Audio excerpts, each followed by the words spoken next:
예수를 잡은 자들이 그를 끌고 대제사장 가야바에게로 가니 거기 서기관과 장로들이 모여 있더라.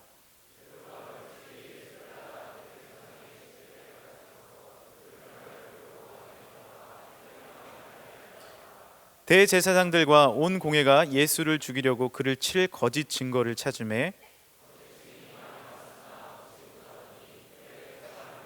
이르되 이 사람의 말이 내가 하나님의 성전을 헐고 사흘 동안에 지을 수 있다 하더라 하니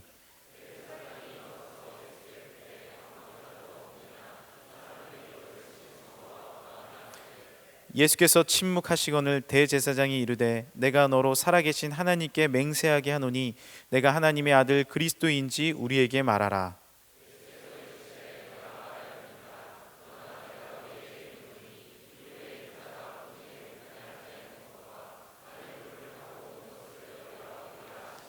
이에 대제사장이 자기 옷을 찢으며 이르되 그가 신성 모독하는 말을 하였으니 어찌 더 증인을 요구하리요. 보라, 너희가 지금 이 신성 모독하는 말을 들었도다.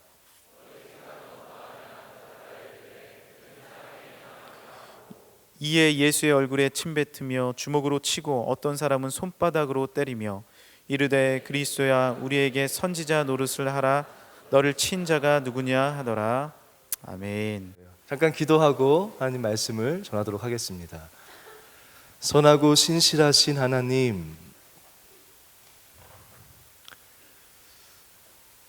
종이 주의 말씀을 들고 거룩한 단에 섰습니다. 종의 마음을 정결케 하여 주시고 입술을 정하게 하여 주셔서 주께서 전하라 하신 말씀만을 순전하게 잘 전할 수 있도록 붙잡아 주시고 듣는 이들의 모든 마음을 주님 주장하셔서 세상의 모든 어지럽고 복잡하고 힘들고 수고한 모든 것들 다 내려놓게 하시고 비워내게 하시고 주의 생명의 말씀으로 채워지는 시간 되게 하여 주옵소서. 하나님만이 영광 받아 주시옵소서. 예수님의 이름으로 기도합니다. 아멘.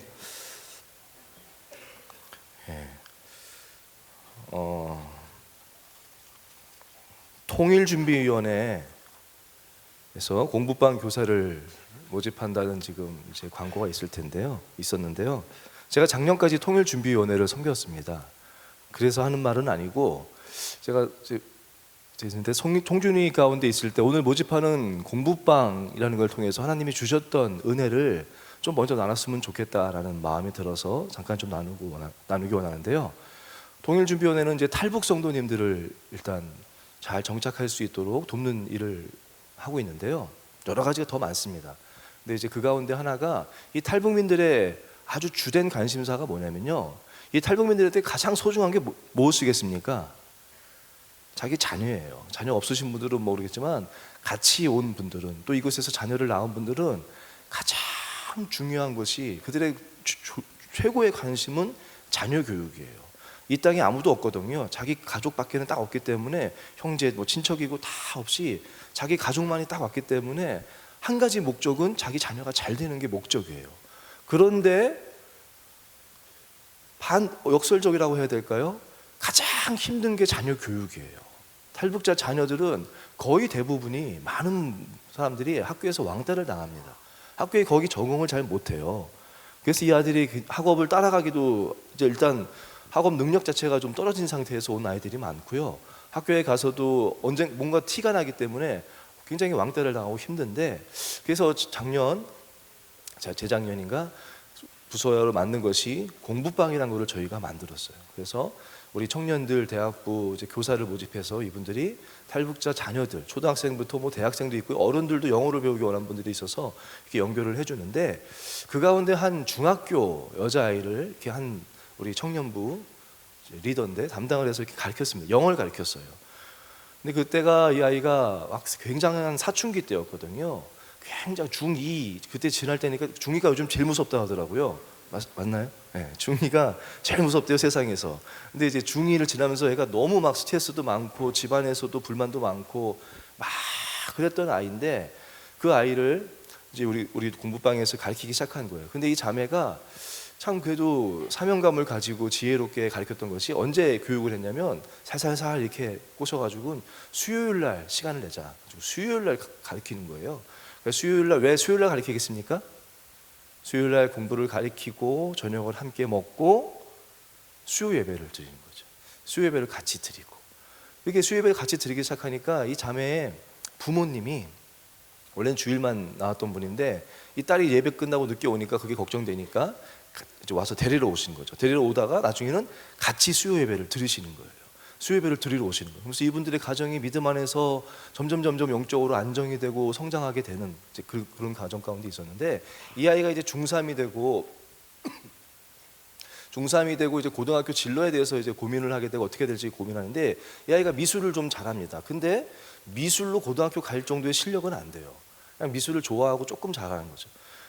그래가지고 미술로 가야 될지 아니면 어떻게 해야 될지를 모르고, 학업 성적이 너무 떨어지니까 공부는 못하지 미술은 그나마 좀 미술이지 어떻게 할지 고민되는데, 이 아이가 어머니한테 이제 얘기를 한 거예요. 어머니, 엄마 어떻게 했으면 좋겠냐고. 그러면서 막연하게 유학에 대한 꿈이 있대요. 유학에 대한 마음이 있었대요.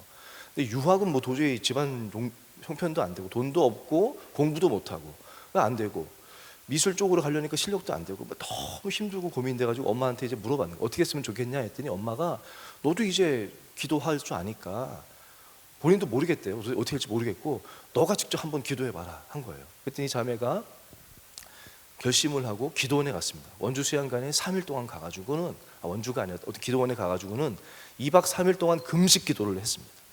태어나서 처음 기도를 이제 작정하고 기도를 했고 금식 기도를 처음 했는데, 금식 기도를 마치고 돌아오는데 이 자매가 마음 가운데 유학을 가고 싶구나, 유학을 가야겠다는 그런 응답을 받았대요.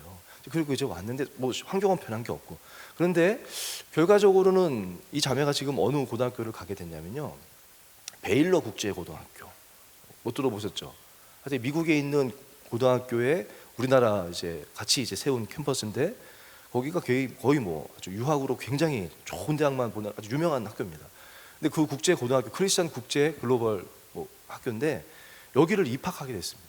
1년 등록금이 1,500만 원, 1년 기숙사비가 1,500만 원, 1년에 3,000만 원이에요. 그걸 3년이면 9,000만 원. 근데 이 아이가 3년 전액 장학생으로 갔어요. 어떻게 갔냐? 어떻게 갔을 것 같습니까? 갑자기 실력이 뛰어서는 어떻게 가게 됐냐면요, 그 아이를 지도했던 그 청년이 이제 뭐 남북 나눔재단 그런 데 이제 거기서 일을 하는데요, 그 자매가 거기서도 일을 열심히 한 거예요. 일을 열심히 하는데 거기 소장님이 이 자매를 잘 봤어요. 참 괜찮은 애다. 잘 보고는 이제 어느 날 식사하다가 얘기를 하는데 그런 얘기를 한 겁니다. 우리 교회에서 이런 탈북자 자녀들을 가리키는 뭐 이런 걸 하면서 자기가 가리킨다면서 이러기를 막 했어요. 그때 그 소장님이 참 귀한 일을 교회에서 하는구나. 그리고 이제 이야기가 맞췄었는데, 며칠 뒤에 이 소장님이 아주 친한 친구분하고 식사를 했는데, 그 친구분이 누구냐면 베일러 국제고등학교 홍보팀장님 하고 이제 얘기를, 이런 학교를 막 세운다고, 이런 학교를 한다고 얘기하면서 뭐 장학생 있으면 뭐 이런 장학 얘기를 했더니 내가 한번 들었는데 그 탈북자 한 명이 있는데 명성교회 다니는데 어떠냐? 라고 제안을 한 거였더니 그분이 좋다. 그리고는 그 제안을 받아들여서 저한테 연락이 왔습니다. 명성교회에서 한 명을 추천해주면 우리가 전액 장학생을 하겠다. 그래서 제가 그 이야기를 듣고는 그 자매한테 전화를 한 거죠. 그 전화를 건 날이 언제냐면 토요일 저녁, 그 아이가 기도원에서 내려와서 가슴은 들뜨는데 어찌할 바를 모를 때 제가 전화를 한 거예요. 이름을 부르고 제가 이런데 학교가 있는데 너 가고 싶니? 그러니까, 예! 열심히 가서 할 수 있겠어? 그러니까 할 수 있다. 근데 얘가 영어를 못 하거든요. 그래서 이제 거기는 모든 수업이 영어로 진행이 되니까 안 되잖아요. 거기서도 이제 인터뷰를 하고 이제 면접을 보는데 영어 실력이 너무 안 되는 거예요. 그래서 저한테 좀 걱정을 하더라고. 영어가 안 돼서 따라올 수 있을지, 얘가 끝까지 포기 안 할지 모르겠습니다. 그래서 제가 그 이야기를 해드렸어요. 이 아이가 이렇게 기도를 했고 하나님 주신 마음이 있어서 하기로 했다. 열심히 하겠다. 할 수 있다. 막 했더니 거기서 좋습니다.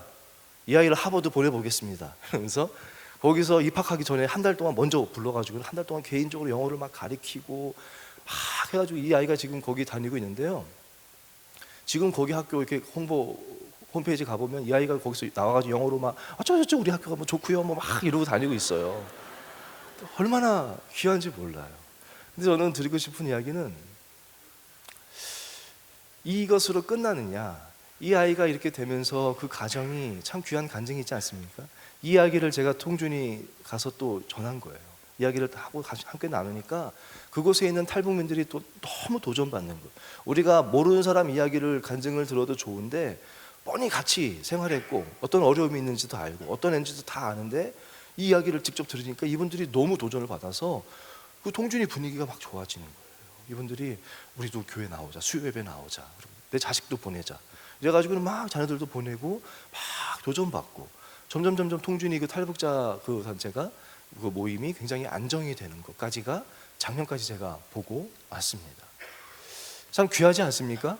제가 드리고 싶은 말은 뭐냐면 밖에서 이야기를 이렇게 들으면 그냥 어느 탈북자가 그냥 뭐 이렇게 잘 맞아서 운이 좋아서 들어갔다 이렇게 끝날 수 있는 이야기인지 모르지만 저는 이 이야기에 쭉 모든 스토리가 이거보다 더 있겠죠.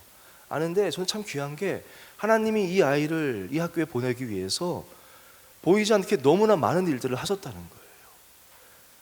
한 청년이 그 아이를 품고 기도하기 시작했고 그 아이를 향한 꿈을 갖게 됐고 열심히 했고 계속 만남을 주고 그 아이를 또 하나님께서 기도하게 시키시고 이 아이가 기도하지 않고 그냥 이런 일이 일어났으면 이것이 하나님의 응답인 줄 알겠습니까? 기도하게 하시고 하나님께서 응답을 주시고 이런 일들을 저는 쭉 보면서 우리 하나님은 참 멋있는 분이세요. 이 하나의 이야기를 통해서 특별히 한 청년이 하나의 마음을 가지고 별거 아닐지 모르지만 한 자매를 열심히 그냥 지도한 건데 열심히 가르친 것뿐인데 이것이 마치 돌멩이 하나가 잔잔한 물가에 탁 떨어지면은 파장 하나, 그 청년이 한 일은 그저 파장 하나 일으키고 그냥 돌멩이 사라진 건데 그 파장이 점점 아시죠? 모르세요? 제가 또 아시죠 그러네. 아시죠? 제가 뭔 말하는지. 이게 파장이 저는 그 설명을 잘 못해가지고 이게 점점 퍼져가지고는 끝까지 쫙 닿게 되는 거. 이 은혜가 저는 이걸 참 좋아해요. 우리 청년부가 이런 이야기들이 가득 찼어. 죄송합니다. 청년대학부가 제가 아직까지 제가 그릇이 작아요. 우리 청년대학부가 우리 뉴송 제2예배가 이런 이야기들이 가득했으면 좋겠어요. 우리가 삶의 자리에서 믿음을 가지고 던지는 작은 돌을 하나일지 모르지만 우리의 그 섬김은 그저 그냥 작은 파장 하나 일으키고 가라앉을지 모르지만 하나님이 축복하시면 점점 퍼지면서 전체에 영향을 미치고 우리 전 교회에 영향을 미치고 한국교회, 이 나라의 이민족에 전 세계까지 영향을 미칠 줄로 믿습니다. 제가 어제 그런 꿈을 꿨어요. 정말로 별거 아닌데 하여튼 제가 뭘 이렇게 했는데 그게 막 퍼지고 저는 하나님께서 우리에게 주시는 꿈인 줄로 믿습니다. 여러분 믿음으로 받으시고 여러분들의 삶이 우리 뉴송 제2예배가 그런 예배가 될 수 있도록 함께 기도하시고 함께 나아갈 수 있기를 주의 이름으로 부탁드립니다. 오늘 말씀은요, 제목을 제가 진정한 결말이라고 줘봤습니다.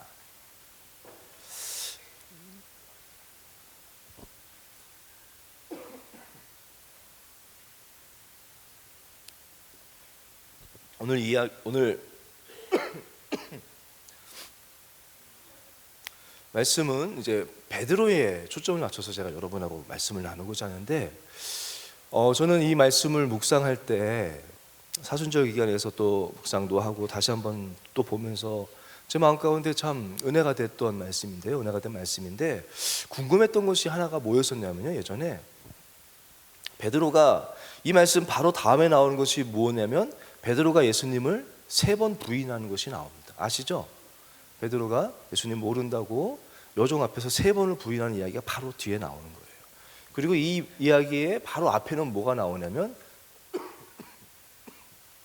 베드로가 죄송합니다. 베드로가 예수님 앞에서 내가 절대 죽으면 죽었지 나는 주님을 부인하지 않겠다고 배반하지 않겠다고 그렇게 하는 이야기가 바로 요 앞에 이야기가 그 이야기가 나옵니다.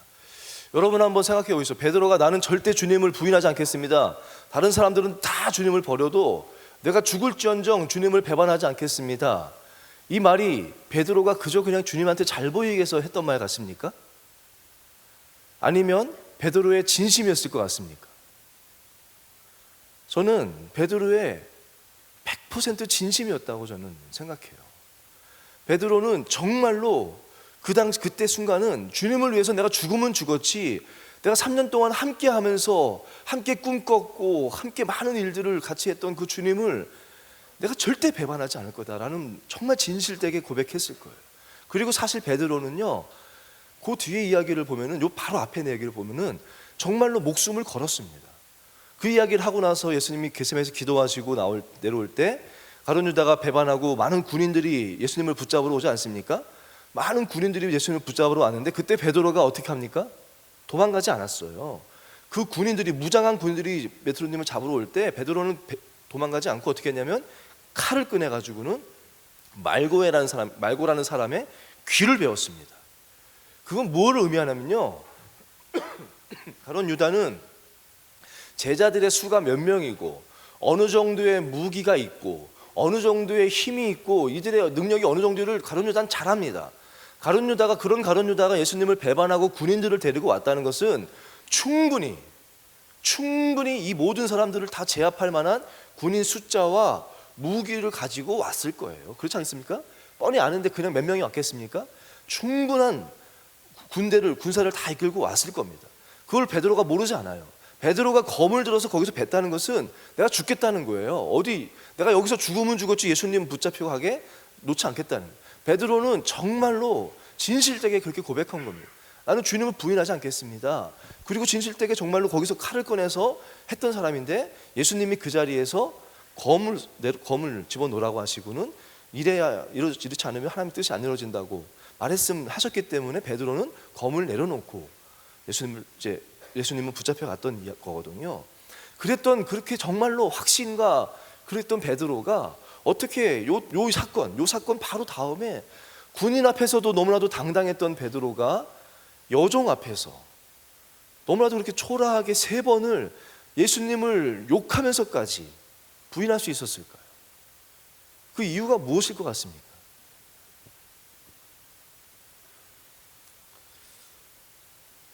그게 여러분들도 살아오셔서 알겠지만 우리 의지와 우리 결심이 사실 생각처럼 되지가 않습니다. 저는 이제 청년들, 결혼하는 커플들을 많이 보는데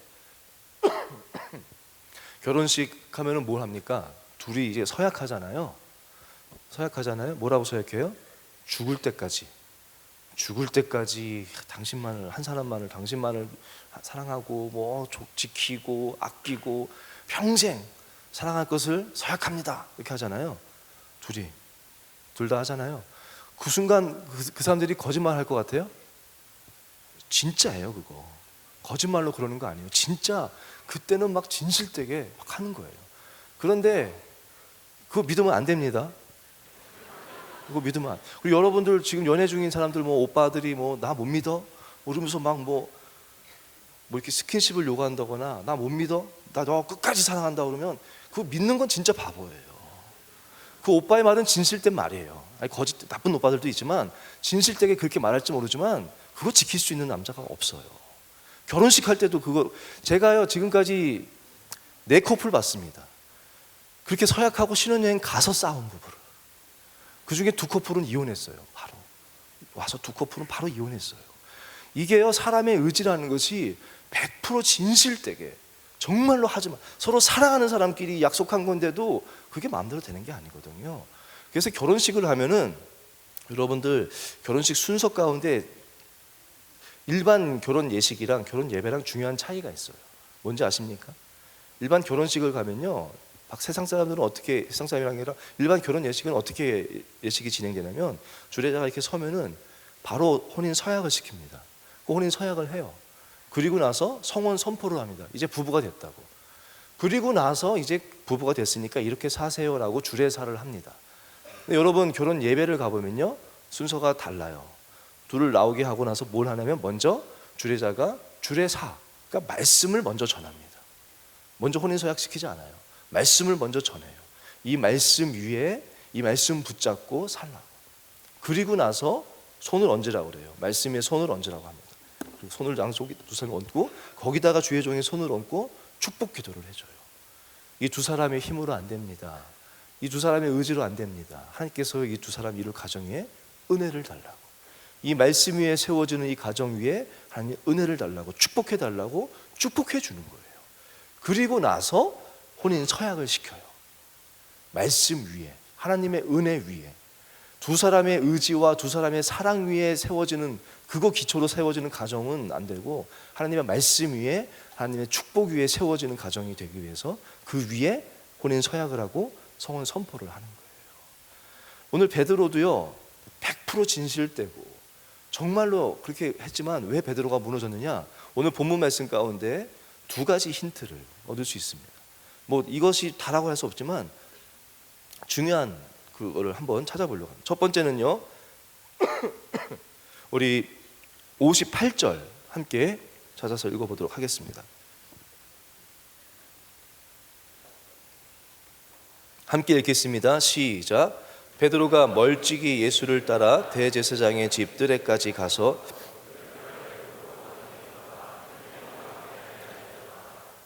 아멘. 뭐라고 나오냐? 첫 번째는 그 결말을 보려고 라고 나옵니다. 한번 따라해 보실까요? 그 결말을 보려고. 네. 베드로가 예수님이 붙잡혀갈 때 위에 말씀 보면 다른 제자들은 다 도망갔습니다. 그때도 베드로도 그냥 같이 이렇게 도망갔다고 나오는데, 베드로는 근데 다시 돌아와서 예수님을 따라갑니다. 왜 따라갔냐? 왜 따라갔다고 나옵니까? 베드로가 왜 예수님을 따라갔냐? 그 결말을 보려고. 베드로 마음 가운데 이건 끝이 아니라는 것이죠. 예수님이 붙잡혀갔지만 이게 끝이 아니라는 거예요. 어떻게 되는가? 그걸 보고 싶은 거예요. 그리고 예수님을 따라갑니다. 수많은 기적을 베푸셨던 예수님, 죽은 자도 살리시고 바다도 잠잠케 하시는 그 예수님, 오병이어의 기적을 베푸신 예수님 아닙니까? 그 예수님께서 그냥 이대로 그냥 잡혀가서 끝은 아닐 것이다 생각하고 그 결말이 무엇인지를 보기를 원한 거예요. 그리고 따라갔습니다. 그리고 뒤에 말씀을 보면은 이제 진행되는 것을 베드로는 가만히 보고 있는 것이죠. 근데 진행이 되는데 예수님이 너무나도 무기력하세요. 아무 말씀도 안 하시는 거예요. 그냥 잠잠히 계시는. 그리고 마지막에는 사람들이 막 침을 뱉고 모욕하고 막 붙잡혀서 최종 그 판결이 날 때까지도 베드로는, 예수님은 그냥 너무나도 초라하게 그냥 계시는 거예요. 묵묵히 그냥 그대로 결론이 난 거예요. 베드로는 그 모습을 보면서요, 끝났다라고 생각한 거예요. 이것이 결말이구나. 내가 예수님과 함께 꿈꿨던 것의 결말이구나. 내가 그렇게 하나님의 아들이라고, 주는 그리스도시요 살아계신 하나님의 아들이라고 믿었던 그 예수님의 끝이구나 라고 생각을 하니까 자기가 가졌던 그 모든 것이 화르르 무너지는 겁니다. 사람이 끝이구나 라고 생각하면요, 모든 것이 확 순간적으로 무너지거든요. 베드로가 가졌던 모든 것이 다 무너지는 것입니다.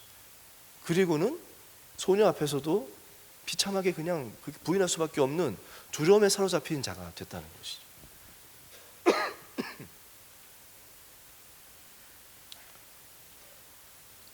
베드로가 생각했을 때는 그것이 끝이었어요. 끝났다고 생각합니다. 많은 사람들이 많이 자살을 시도하지 않습니까? 왜 자살을 시도합니까? 끝났다라고 생각하는 거예요. 끝났다. 다 끝났다. 아무것도 없다. 근데 그게 정말 끝입니까? 저는 고등학교 때 제 친구가 연애를, 여자친구랑 정말 아주 뜨겁게 사랑했던 자매인데 그 여자친구가 얘를 찼어요. 그리고는 그것 때문에 자기는 끝났다라고 생각하고 옥상에서 떨어져서 자살을 시도했습니다. 다행히 죽지는 않았지만 두 다리를 절단했어요. 그 친구를 이제 명평문안을 갔는데 너무 안타까운 게 얘가 계속 현실을 모르니까, 일단은 아직 잘 잘렸다는 것도 아는데도 받아들이지 못하고 계속 나 발가락이 간지럽다고 발가락 좀 계속 긁어달라고 그러는 거예요. 자기 못 움직이니까 병규야 나 발가락이 너무 간지러워, 좀 발가락 좀 긁어줘. 그러면 제가 어쩔 줄 모르고 막 또 엄마가 옆에서 막 울면서 이름을 부르면서 지금 다리가 발 없다고. 그거 왜 막 하는데 얘는 지금 잘려도 이거 신경이 연결돼가지고 감각은 또 그게 있는 것처럼 느껴진다네요. 계속 그러는 거예요. 그 아이는 고등학교 때 자기가 사랑했던 여자친구가 자기를 찾다고 자기 인생은 끝났다, 내 인생은 아무것도 기대할 게 없다라고 딱 결론 내렸어요. 그게 끝입니까 여러분? 만약에 사랑한 여자랑 헤어진 것이 끝이라면 여기 몇 명, 아니 좀 많을지도 모르죠. 여기 또 많을지도 몰라요. 우리 청년부 대학부는 또 몇 명 안 남지 않겠습니까? 그 끝이 아니잖아요. 여러분들은 어떻습니까? 제가 한 3년 만에 청년부에 오니까 청년부가 이전보다 더 힘들어진 것 같아요. 많이 힘듭니다. 제가 들으면 진짜 많이 힘든 상황인 것 같아요. 여러분 상황 가운데 끝입니까 그게? 저는 인생 가운데 이런 순간을 기억합니다. 2000년 1월 4일 그날을 저는 잊지 못합니다. 저는 모든 게 끝났다고 생각했어요. 그때 제가 병이 걸렸을 때도 아닙니다. 제가 병이 걸리고 나서 저에게는 믿음이 있었고 저희 온 가족은 믿음이 있었어요. 하나님이 나를 고쳐줄 거다. 왜냐하면 제가 어렸을 때도 똑같은 병에 걸렸고 그때는 의학 기술이 안 좋아서 그때는 병원에서 못 고친다 했거든요. 근데 그때 하나님이 정말 기도를 통해서 치료해 주셨어요. 그래서 제가 어렸을 때 초등학교 때 그 경험이 있기 때문에 저는 초등학교 때는 체육 시간에 체육을 못 했습니다. 계속 그냥 운동장에 앉아 있었어요. 하여튼 뭐 얘기하려면 너무 기니까요. 그 경험이 있기 때문에 제가 똑같은 병에 또 걸렸을 때 저희 부모님은 확신하셨어요. 하나님이 치료해 줄 거다. 아, 하나님께서 내 아들을 귀하게 쓰려고 이 병을 주셨다. 영광 받으실 거다. 정말 확신이 있으셨고 저도 부모님이 너무 확신하시니까 저도 믿음을 가지고 기도하기 시작했거든요. 매일 밤마다 거의 밤을 새면서 매일 철야를 했습니다. 매일 뭐 금식을 밥 먹듯이 했습니다. 그렇게 했는데 1월 4일이 무슨 날이냐면요, 제 동생 생일인데 제가 그래서 더 기억을 합니다. 그날이 언제냐면 제가 투석 받은 건 아시죠? 제가 투석이라는 그 치료를 병 걸렸다고 바로 투석 받는 게 아니거든요. 투석 그 바늘을 처음 꽂은 날이 1월 4일이에요. 제가 기도하면서 버티다 너무 힘들어가지고 병원에 갔더니 지금 투석 바로 해야 된다 해서 결국은 제가 너무 힘들어서 투석을 받았어요. 근데 이제 투석이라는 게 피를 거르는 거거든요. 근데 저희 부모님이 생각하신 것은 피를 거른다는 것 자체가 뭔가 우리가 좀 성경에서 피를 강조하니까 피에 대해서 뭔가 이렇게 그런 생각이 있으셨던 거예요. 그때는 피를 걸렀다는 거 딱 되면서 부모님은 끝났다라고 생각한 거예요. 아, 착각했구나. 하나님이 내 아들을 선택한 것이 아니라 하나님이 우리 가정을 은혜 주시려고 이런 것이 아니구나. 여러 가지로 그때 뭐 환란이 많았거든요. 경제적으로도 뭐 하여튼 모든 것이 다 같이 바뀌었기 때문에 너무나 우리 가정이 힘든 상황이었는데 투석을 딱 하는 순간 저희 부모님은 끝났다라고 생각하셨어요. 저는 그날이 더 기억이 되는 게 제 동생 생일이어가지고 그래도 생일이니까 저녁을 먹으러 갔습니다. 돼지갈비를 먹으러 갔어요. 근데 이제 투석을 해보신 분은 없으시죠? 투석 해보시면 알겠지만 투석 환자들은 입맛이 계속 없다가 투석을 딱 하면은 그 다음에 바로 입맛이 엄청 돋아요. 피 안에 더러운 것들이 꽉 차 있다가 그걸 딱 싹 비워내니까 입맛이 엄청 땡기거든요. 그 저녁을 먹으러 가는데 집안 식구들은 다 침울해요. 고기를 아무도 안 먹어. 근데 나는 정말 이 원흉이 난데 고기가 너무 땡겨. 아, 미치겠어요. 와, 진짜 그날 생각하면요, 내가 미워요. 근데 이게 너무 맛있어. 진짜 그렇게 맛있을 수가 없어. 너무너무 맛있어. 그래서 저는 계속 그거 먹는 거예요. 그날 그 저녁이 기억이 나고 그날 저녁에 이제 습관을 쫓아 기도하러 또 기도원에 갔습니다. 밤에 철야하러.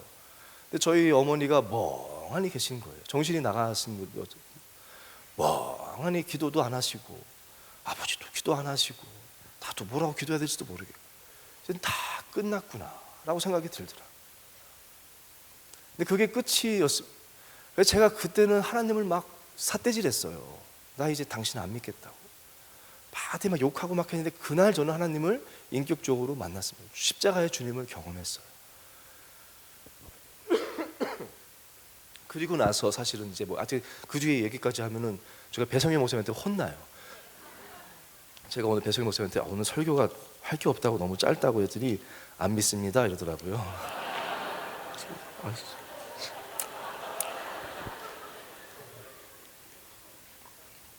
아무튼 그때가 저는 저희 가족은 끝이라고 생각했는데 그것은 끝이 아니었어요. 베드로도 그게 끝이라고 생각했어요. 여러분들도 난 다 끝났구나 라고 생각하는 사람 있지 않습니까? 제가 이제 이 기도 제목을 쭉 보는데 한 자매가 하나 딱 썼더라고요. 포기하지 않게 해주세요. 포기하지 않게 해주세요.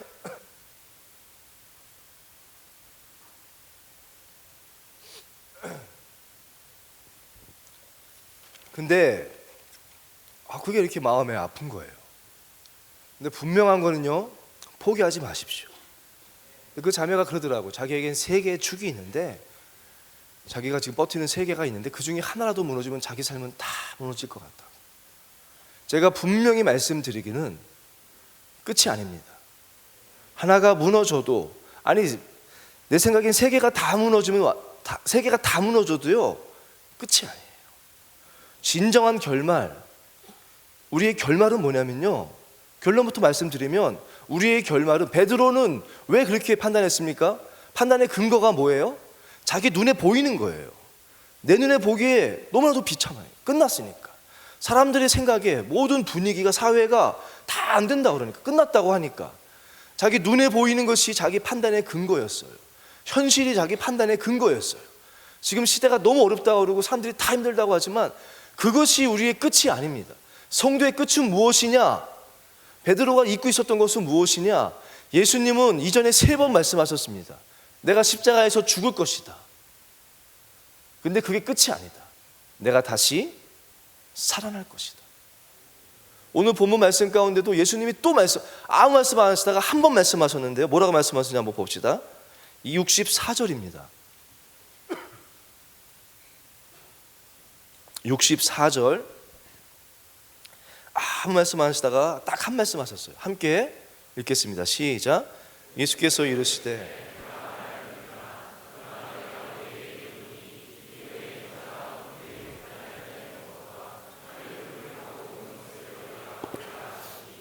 아멘. 뭐라고 말씀하십니까? 내가 다시 온다. 내가 보좌에 권능이 앉는 것을 너희가 볼 것이다. 내가 다시 올 것이다. 전에도 말하였거니와. 예수님께서 그 상황 가운데서 그 말씀을 하셨거든요. 근데도 베드로의 기준은 예수님의 말씀, 하나님의 말씀이 내 판단의 근거가 아니라 내 눈에 보이는 것이 판단의 근거였어요. 그러니까 자기는 끝난 거예요. 예수님도 끝났고 자기 인생도 끝났다는 거예요. 그렇지만 우리 성도의 끝은 눈에 보이는 것이 아니라 하나님의 말씀이 끝인 줄로 믿습니다. 우리의 결론은요, 여러분의 생각이 결론이 아니에요. 여러분 눈에 보이는 것이 결론이 아니에요. 여러분의 환경이 결론이 아니에요. 그리스도인의 결론은 무엇이냐면 여러분이 붙잡고 있는 말씀이 우리 삶의 결론인 줄로 믿습니다. 말씀을 붙잡으셔야 돼요. 말씀을 붙잡으셔야 됩니다. 어느 집사님이 그렇게 간증하셨어요. 제가 교구 담당할 때 그분도 잘 나가셨던 분인데 너무 사업이 망하고 사기당하고 하면서 완전히 무너졌어요.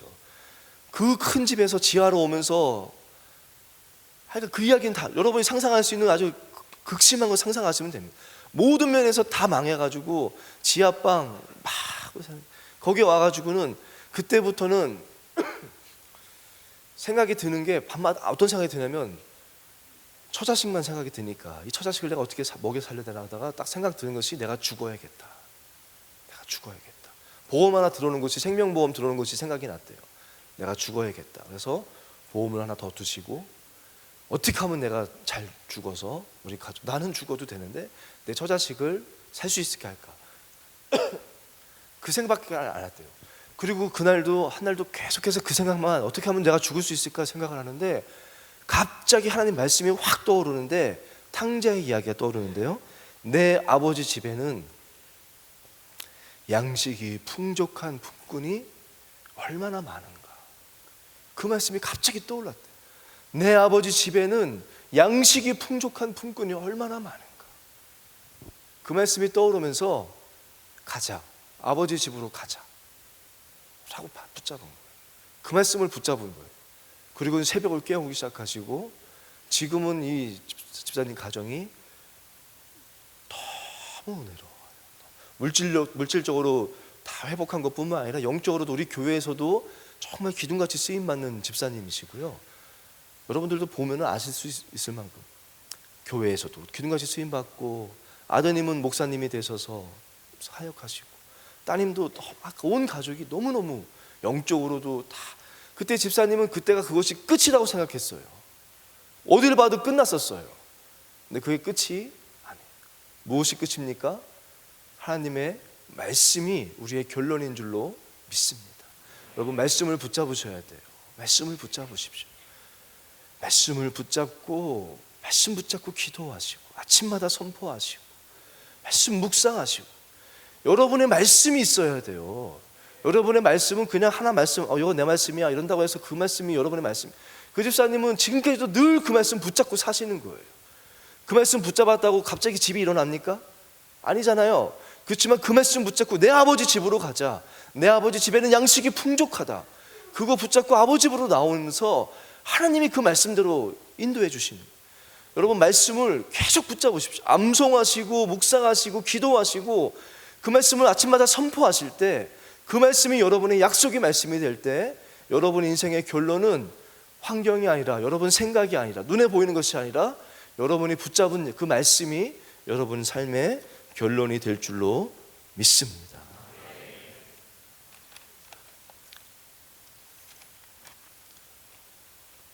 베드로는 예수님이 끝났다고 생각했고, 베드로는 나중에 또 베드로가 안타까운 것은, 예수님 부활하시고 나서 예수님을 만나고도 베드로는 뭐라고 생각했냐면, 나 같은 놈이 어떻게 다시 주님을 따르는 제자가 될 수 있겠냐. 왜냐하면 주님을 3번 부인했잖아요. 너무 비참하잖아요. 예수님이 부활하신 것도 보고 했지만, 예수님의 결론은 그 예수님 말씀대로 됐지만, 나는 이제 안 된다. 나는 죄 때문에 내가 어떻게 하냐. 근데 그것도 틀렸어요. 그것도 베드로의 결론이 아니에요. 베드로의 결론은 자기가 죄를 지었든지, 그 친구는요, 감사한 게 그 뒤로 교회를 나왔습니다. 교회를 나오고 예수님을 영접하고 의족을 하고 아이스하키 선수가 됐어요. 장애인 아이스하키 선수. 그 전에, 지금은 패럴림픽이 됐지만 처음 그때도 아이스하키 선수로 패럴림픽도 나가고, 지금은 사업을 굉장히 잘하면서 결혼도 해서 아름답게 살고 있어요. 베드로는 자기 인생도 자기가 결론 내린 것이 결론이지 않은데, 그것이 아니에요. 우리 인생의 결론은 하나님이 계획하신 것이 우리 결론이지, 여러분의 생각이 결론은 아니에요. 여러분이 아무리 죄가 많든지, 여러분이 아무리 못났든지, 어디가 장애가 있든지, 그게 여러분의 결론이 아니라 여러분 안에 새겨놓으신 하나님의 계획이 여러분의 결론인 줄로 믿습니다. 나를 바라보지 마시고, 환경 바라보지 마시고, 주님 약속의 말씀을 붙잡고 하나님 바라보며 나아가는 우리 뉴송 제2 공동체가 되기를 주의 이름으로 축복합니다.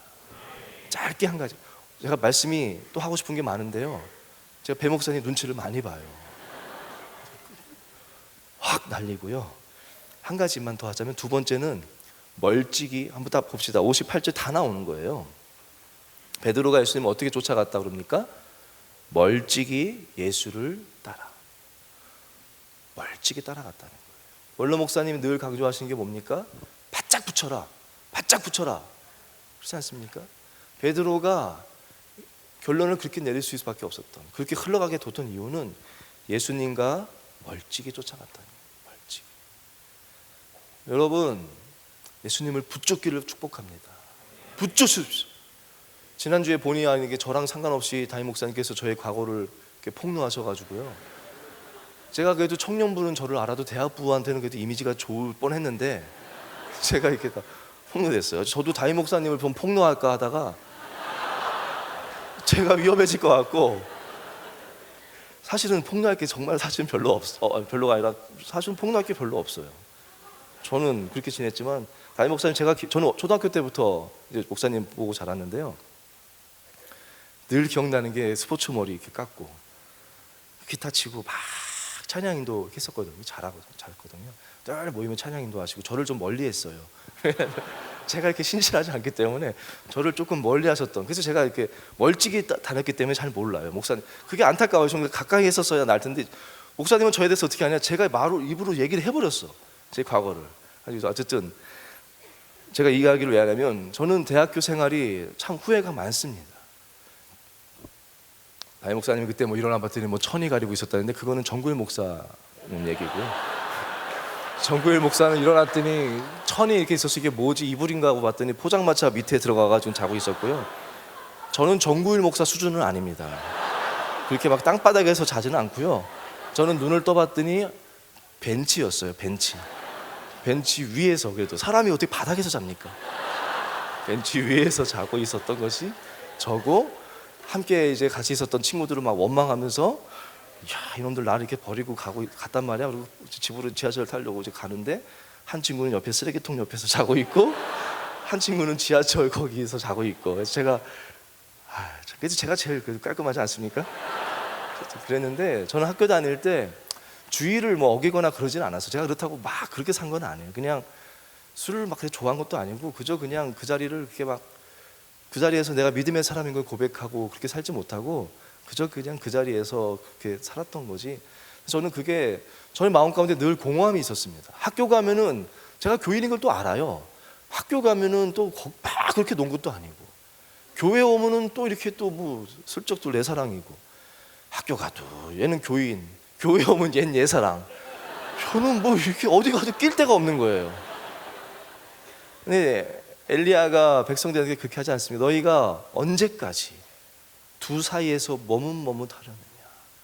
하나님과 세상에 두 발 걸치고 언제까지 너희가 머뭇머뭇하느냐. 선택하라고 하지 않습니까? 저는 그 대학교 생활이 너무나도 후회가 되고 그때 저의 마음 가운데는 정말 행복이 없었어요. 뭔가 허전하고 막 겉으로는 즐겁게 논 것 같지만 늘 공허하고 허전함이 저를 심령을 채웠어요. 지금은요 너무 행복합니다. 지금 병이 나서 뭐 이것이 아니라 전 투석받고 전도살 때도 정말 몸 꽉 찬 것 같았고 정말 행복하게 살았어요. 왜냐? 주님을 붙쫓았거든요. 주님을 바짝 붙였거든요. 그러니까 흔들릴 것도 없고 세상의 것들이 다 좋아 보이고 하나도 안 좋아 보이고 미련도 없고 주님이 주시는 것만으로도 온전하게 행복함을 누리고 참된 행복을 누리는 삶을 사는 거예요. 여러분들에게 권면하기는, 부탁드리기는 멀찍이 따라가지 마십시오. 세상과 교회 사이에서 머뭇머뭇하지 마십시오. 바짝 붙여보십시오. 주님을 선택하고 여호수아처럼 나와 내 집은 여호와를 선택한다고, 여호와를 경외하며 살겠다라고 주님을 바짝 붙여줄 때 베드로처럼 자기 판단으로 결론 짓지 아니하고 하나님을 바라보고 하나님의 말씀이 우리의 결론이 되고 하나님의 계획하심이 우리 삶의 결론이 되는 그런 삶이 될 줄로 믿습니다. 함께 우리 찬양하겠습니다.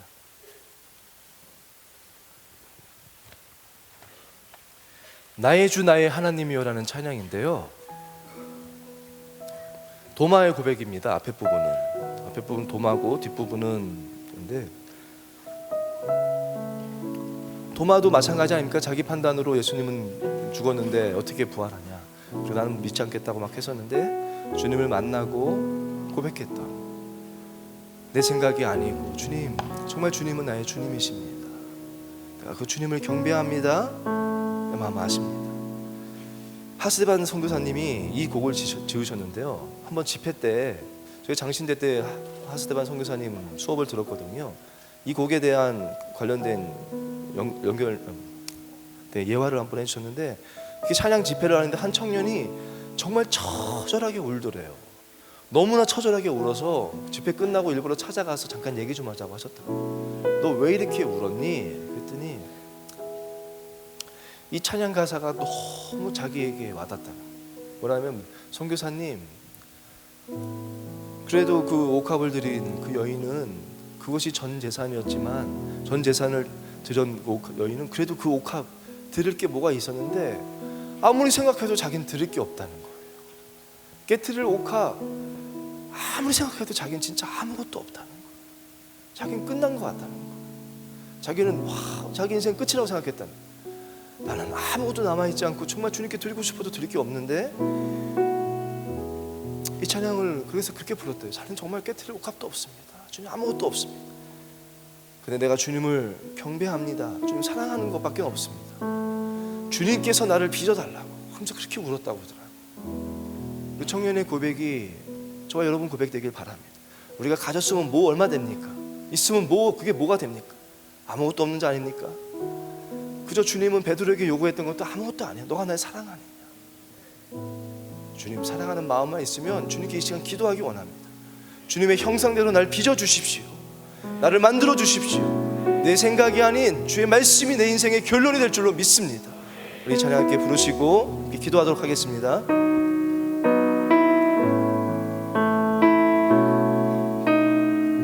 나의 주, 나의 주, 나의 하나님이여, 주를 경배합니다. 주 사랑하는 나의 마음을 주께서 아시나이. 나의 주, 나의 하나님이여, 나의 주, 나의 하나님이여, 주를 경배합니다. 주 사랑하는 나의 마음을 주께서 아시나. 다시 한번 고백합시다. 나의 주, 나의 하나님이여,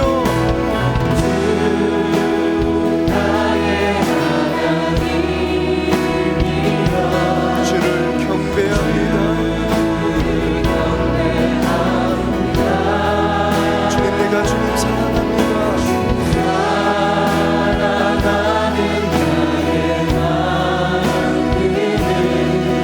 주께서 아시나이다.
가슴에 손을 얹고 함께 기도하기 원합니다.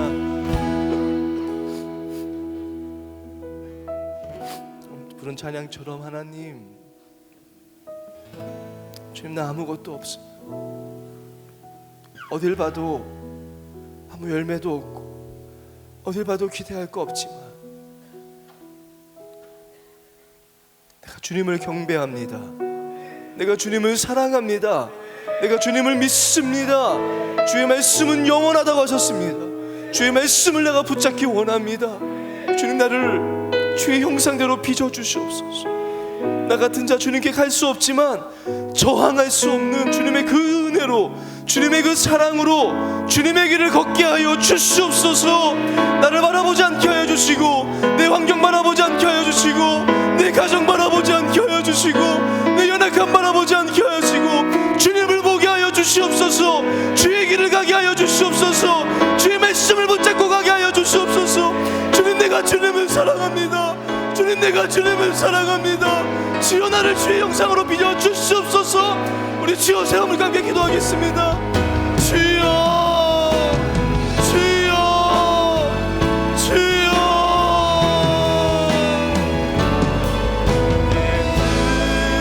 이룩한 내게 없으며 주께 드리하기 없지만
우리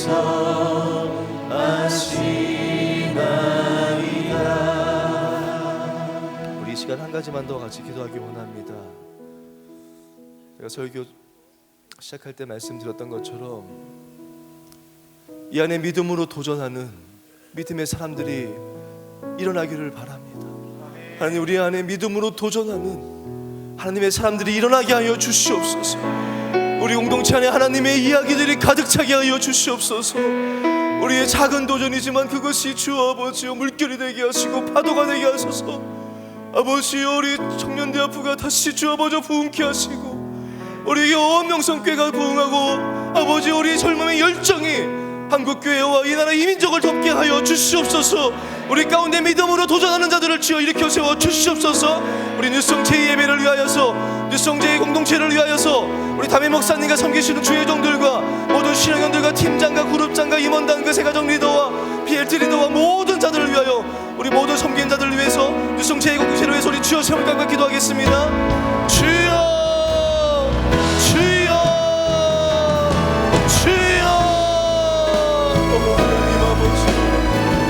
모아주신 주님의 선하고 아름다운 계획이 있음을 믿습니다. 하나님 아버지, 가운데 주여 먼저 다리 같은 자가 일어나게 하여 주시옵소서. 우리 안에 주 먼저 믿음의 도전들이 일어나기를 원합니다. 아버지여, 그저 주저앉지 않게 해주시고 아버지여 눌러있지 않게 해주시고 다리를 일어나 주여 말씀 들고 나아가 해주시옵소서. 다리를 박차고 나아가 말씀 들고 도전하는 아버지여 세상을 변화시키는 아버지의 청년들이 나오게 하여 주시옵소서. 하나님의 사람들이 일어나게 해 주시옵소서. 이곳에 부흥의 물결이 일어나게 해 주시옵소서. 하나님 아버지, 주의 영을 부어주시옵소서. 주의 영을 부어주시옵소서. 꿈을 주시옵소서. 환상을 주시옵소서. 아버지, 작은 돌이 아버지 환상을 일으킨 것이 아버지여 온 바다를 덮은 것 같이 하나님 아버지 주의 은혜로 주 아버지 덮어지게 하여 주시옵소서. 아버지여 믿습니다. 아버지, 우리 담임 목사님을 축복하여 주시고 아버지 말씀의 신임만을 갖게 해주시고 늘 주 아버지 계속 이어지는 사역 가운데 하나님 성령의 충만함을 더하여 주시옵소서. 아버지, 내 앞에 신경희 목사님, 일재호 목사님, 주 아버지여 아버지 김나전 목사님, 김나전 목사님, 아버지여 주 아버지 우리 대성의 목사님과 재호 목사님, 주 아버지 우리에게 도움을 도와주시고 아버지 도움 장로님과 아버지 실근 집사님들 아버지 모든 응원단과 그룹장과 리더와 아버지 팀장들에게 주 아버지 힘을 주시옵소서. 꿈을 주시옵소서. 믿음을 더하여 주시옵소서. 말씀하여 주시옵소서. 아버지, 아무것도 없지만 주님을 사랑합니다. 우리가 주님을 사랑합니다. 우리가 주님을 사랑합니다. 우리 공동체를 축복하여 주시고 하나님의 이야기로 가득 찬 유성 제2 공동체 되게 하여 주시옵소서. 주여, 의롭다 내게 없으며 주께 드리게 없지만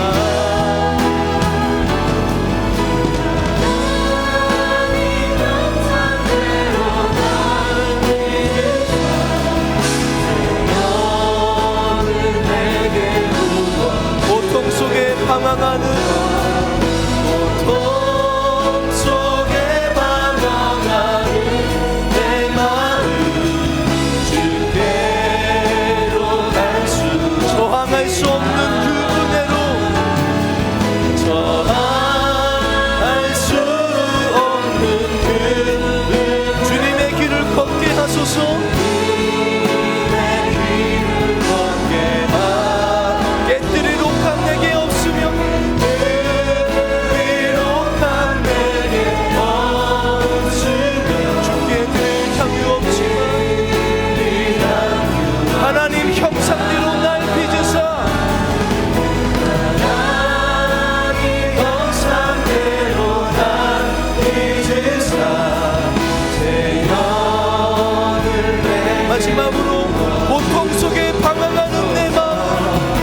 마지막으로 한 번만 더 고백합시다. 나의 주, 나의 하나님이요, 나의 주, 나의 하나님이여, 주를 경배합니다. 주 사랑하는 나의 마음을 주께서 아시나이다. 우리 마지막으로 우리 입술로만, 우리 목소리로만 나의 주, 나의 하나님이여, 주를 경배합니다.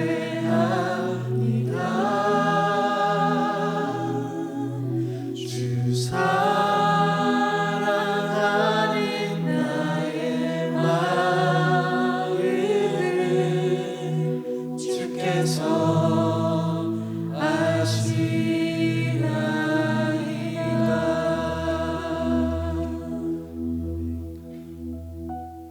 사랑하는 주님, 우리의 사랑의 고백을 주님께서 기뻐하신 줄로 믿습니다. 아무것도 없지만, 눈에 보이는 것 아무것도 없지만, 아무 증거도 없지만 주의 약속의 말씀이 있기에 우리 주님께서 우리를 사랑하시기에 그 주님 바라보며 말씀 믿고 말씀 따라 주의 길을 걸어가겠습니다. 우리 힘으로 안 됨을 다시 한번 고백하오니 항상 하나님 우리 곁에서 우리의 힘이 되어 주시고, 우리가 지치고 눌리고 넘어져 있을 때 베드로에게 찾아와 주신 것처럼 찾아와 주시고, 내가 너를 사랑한다 말씀해 주시고, 항상 우리 앞에서 우리의 길을 인도해 주옵소서. 평생에 겸손히 하나님을 우리 앞에 모시고 주님을 따르며 주의 길을 걸어가는 우리 뉴송 공동체 되게 하여 주옵소서. 감사하고 예수님의 이름으로 기도합니다. 아멘.